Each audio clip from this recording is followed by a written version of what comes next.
Hi everyone and welcome to another lecture. In the previous lecture we talked about how we can start from finite dimension and end up in infinite dimensions, and we promised that in this lecture we are going to talk about a peculiar function or a distribution that is known as the Dirac-Delta distribution. So before I go and dive into the main discussion, recall that an inner product in infinite dimension was given as, let's say these functions were defined from 0 to L, then this would be just f star x g of x dx, right? And what if you had f of f, that is f conjugate inner product with f itself? This will give you f star f dx. Obviously these are functions of x, and this thing can be written as this modulus of f squared dx. This gives us the idea of a norm of a function, just like it gave us an idea of the length of a vector. So this is and in general terminology we call it a norm. So in infinite dimension this thing is kind of equivalent to that length thing that you saw, but it's not a length. The formal terminology for this is calling it a norm. So it's a norm of a function. Now what motivates us to introduce this Dirac-Delta function is the following. Let's say in finite dimension you had a basis vector like this, inner product with another basis vector. So this is the finite dimensional case. Finite dim dot, this means dimension case. This was denoted as delta ij, right? A Kronecker delta. In the infinite dimension, if you have, let's say, a basis x prime and you have a x, similar to this finite dimensional case, it will be given by some delta and x minus x prime. So this is the thing that is the Dirac-Delta distribution. There are many ways to define it. Some of the text or in literature you can define it via the Fourier transformation of the identity operation, or you can take a function that is a function g of x minus x prime, and there is obviously a delta over here, and you'll see that it is defined as pi delta squared square root over 1 of this whole thing, and then you have this exponential, and you have x minus x prime minus whole square, and here you will have a delta square. And if you take the limit, delta goes to 0 on both sides,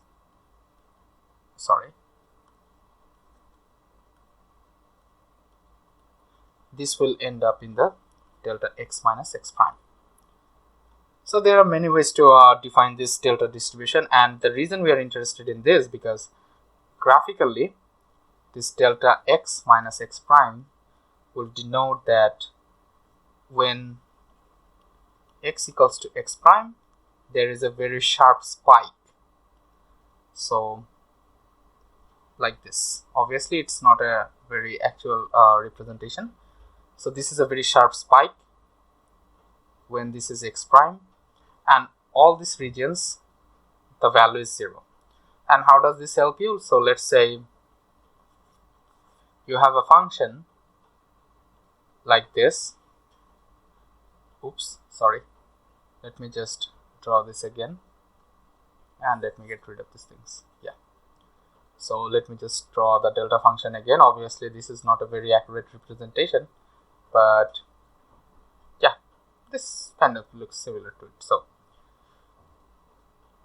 and let's say you have a function like this. This is some f of x, and if you integrate from, let's say, this x1 to x2, so this is your lower limit x1, this is upper limit x2, and you have this f of x, and this is also multiplied with this delta x minus x prime. Then you can see that from this graph, only at x equals to x prime this delta function is non-zero. So when x equals to x prime, delta is non-zero, and everywhere else, for example over here,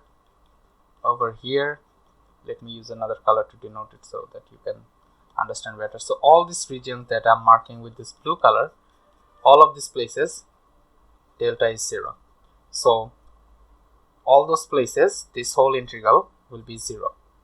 Obviously I need to write that dx, and what this delta function will do, that it only has a non-zero value at x prime, so it will collapse the function that is f of x into f of x prime. Simple as that. And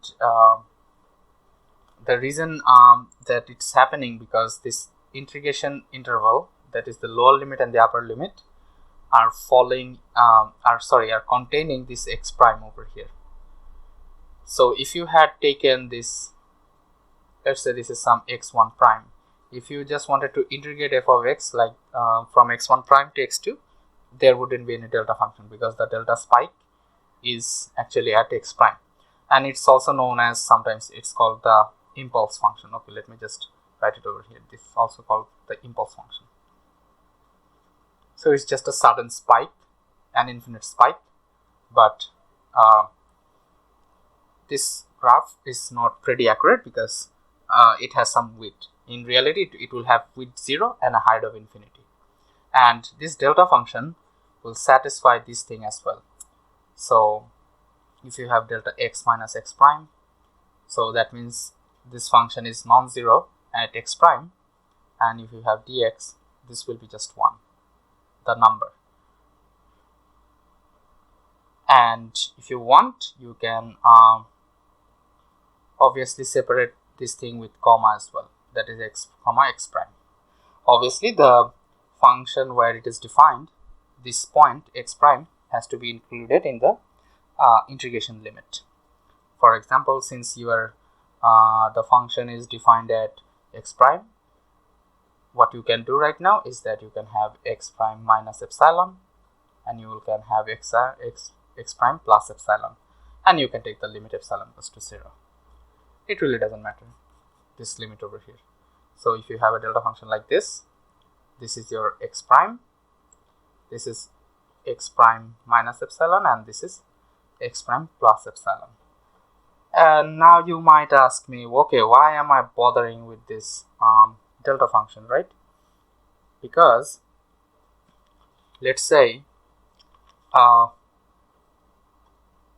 you have a function, a vector in infinite dimensional space, and you want to get the function out of this by writing as this, right? This thing. And now if you decided that I want to use another basis instead of the x basis, I want to use the x prime basis. So I'm not writing the limit explicitly, and this means that it is well understood that I'm only working with the limits within which this function, that is this projection of this vector f, is well defined. So what I'm going to do now is that I'm going to introduce the completeness relation. So this will be written as x prime over here, because this x I f is the same thing as x of f.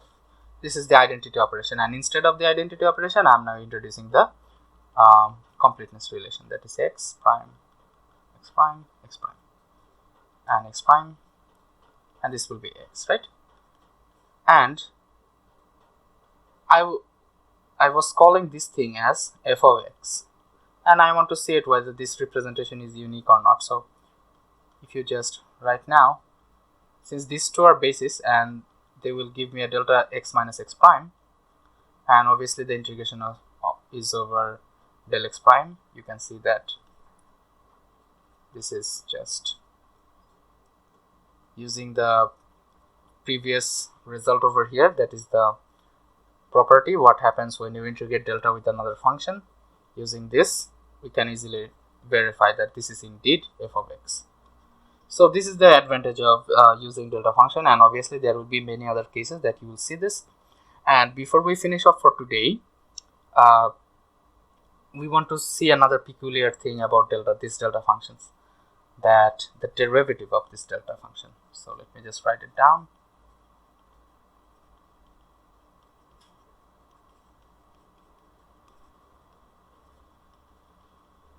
So this delta function, let's say I'm denoting delta prime with this thing, that is the derivative of this delta function with respect to the x, and this will just be dd of x minus x prime, right?